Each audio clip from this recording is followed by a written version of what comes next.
To first understand about interstellar travel, forget everything you know about linear space travel. It would be extremely foolish to travel at a velocity at near light speed. When nothing in this common core shared realm or CCSR, third to fourth dimension travels faster than the speed of light. In order to achieve this, you would have to have forward signaling systems past the speed of light. Limited by knowledge of CCSR, third to fourth dimensional physics, this would be impossible to achieve. You first have to understand that you are a mirror consciousness experiencing unidimensionality of a consciousness. That is hopping along on nodes of infinite rivers of parallels of time in an extra dimension.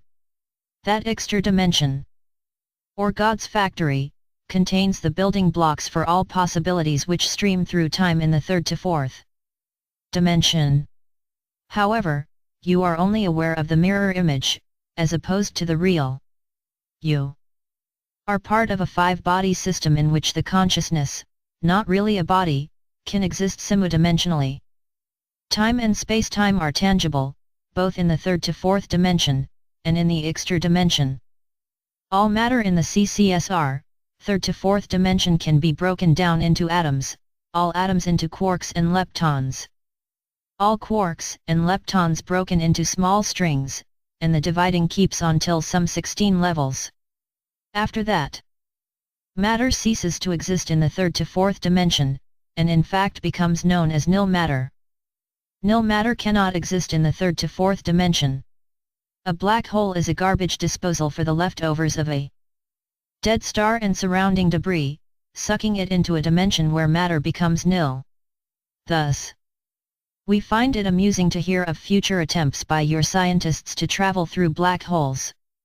Transversible wormholes yes, but black holes no.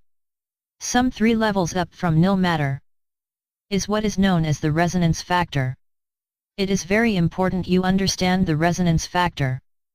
Because all matter, all space-time, and time vibrates at a unique frequency. We call this the G-resonance factor or GRF. Since GRF is almost non-existent, it takes more than 1 trillion to the power of 1 trillion to compose an atom. At this point, chemical formulas do not exist, and heterogeneity is recognized by space-time displacement of matter. So the formula for resonance of an atom of the computer in front you could be bracket E sub 5000, which is GRF for Earth matter at a 5000th interval, plus E sub 5001. Plus E sub 5002, and continually till some E sub some quadrillionth to the power of a quadrillionth close bracket. Multiply by the G-resonance factor of time, which we can say is T sub January 1st, 2018. 20:15:15:2020 sub n sub 5000. We assume here that you are listening to this on the 1st of January, 2018 at 8:15 p.m. This states that the GRF for time would be sub-Planck time. As time is broken down into some 20 levels from what you known as the hour. Note that the double subunit is a representation of the near-infinite parallel possibilities that your consciousness could have hopped on while traveling along the nodes of time, extra dimension-wise. In order to travel through time and to, as you call it, fold space and time, it is necessary to know the GRFs of the space-time that you would like to displace. Such knowledge is only known to a few on your Earth, and to a number in the civilizations below your world. It is traded like, as a saying we learnt, hot bread across the universe, as every quote intelligent species of being unquote knows how to do it. As you are hearing this, trillions of probes from tens of thousands of civilizations are zipping across the universe collecting GRFs for later use. Of course, there are some off areas, and areas where hostility between civilizations results in probe wars and deception. The movie Star Wars is like a Sesame Street show compared to the technology and barbarity of some of these interstellar battles fought. Back to your question, we shall not get involved into the politics of Earth. But you once knew how to do it, so recommencing exposure really does not make a difference. However, we are restricted in the knowledge we can divulge, so can only answer most or some of your queries. Over 95% of all intelligent species "travel" by folding time and space. The rest either travel through dimensions in order to move around the third to fourth dimensional universe, or are either very ascended beings that are dimensionally omniscient. We are not so advanced for either the former or the latter states of travel. The simulation of the accumulation of states of resonances will not change or alter states in the CCSR. Third to fourth dimension. This delves beyond quantum physics, as energies from other realms are incorporated and interacted with the craft in which we travel. For the matter of fact, the average Joe non-Earth originating entity is mechanically more simple than your average automobile. The metal is a graphitinium, a composite of aluminium, supercomposite graphene, and reworked titanium. The metal is also coated with a layer of latent energy from a realm. You will soon understand as your science progresses. The sheath around the craft is quantasimo-coated, a term which we'll later explain. You live in a universe of matter, so-called antimatter. A definition we find quite amusing, and dark matter. As you know, neutrinos and quaterinos are particles of dark matter. However, of interest to the spacefarer is not hot or cold dark matter, but another type of dark matter called nilchronomatia. Nilchronomatia can be derived from the processing of ununpentium, ununseptium, and ununscorpium. Particularly the first mentioned. The problem with your commercial and industrial scientists is that of isotope decay. These three elements can only last for a few seconds in a lab within your CCSR. Given the technology you are limited by, we can inhibit isotope decay for several weeks into a few months. At this point, we shall not share with you how, but maybe later. Let's envisage. A craft is parked in a field on your Earth, say in Kansas on January 1, 18. And the crew is about to leave for my home planet Jog, which is a planet is the Sirius 12 system. The onboard systems relay to the reactor below the craft, to start to process ununpentium. The processing method we shall not release to you now, but in time to come. Ununpentium or 115 releases several types of dark matter. Of the types released, nilchronomatia or NCM is trapped and stored in a special tank which is imperviously internally and externally layered by another type of realm energy. The NCM is made to bombard against each other. This breaks them down into subparticularant nilchronomatia or SBNCM.